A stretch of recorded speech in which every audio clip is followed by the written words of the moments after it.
लियाकताबाद से गरीबाबाद जाने वाली सड़क वाटर कॉरपोरेशन की लाइन लीक होने से तालाब का मंजर पेश कर रही है। 27 घंटे से जायद का वक्त गुजरने के बाद भी लाइन का मरम्मती काम मुकम्मल ना हो सका।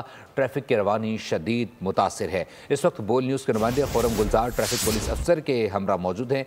मजीद उन्हीं से जानते हैं। खुर्रम, अपडेट कीजिएगा। उस मुकाम पर जहां गुज़श्त पानी जो है वो लीक हुआ, वाटर कॉरपोरेशन की जो लाइन है वो लीक हुई, जिसके बाद लियाकताबाद से हसन स्क्वायर जाने वाली सड़क जो है वो तालाब का मंजर पेश कर रही है। इस वक्त ट्रैफिक के एसओ हमारे साथ मौजूद हैं, इनसे बात करते हैं। कोई बंदोबस्त नहीं किया। वाटर कॉरपोरेशन का ये कहना है कि वो लाइन के ऊपर मरम्मती काम शुरू कर दिया गया है, जिसे जल्दी मरम्मत करके बंद कर दिया जाएगा। जी खुर्रम, अपडेट करते हैं। लियाकताबाद से गरीबाबाद जाने वाली सड़क वाटर कॉरपोरेशन की लाइन लीक होने की वजह से तालाब का मंजर पेश कर रही है। शहरियों को शदीद मुश्किलात का सामना है। 27 घंटे से ज़ायद का वक्त गुजरने के बाद भी लाइन का मरम्मती काम ताहाल नहीं किया जा सका।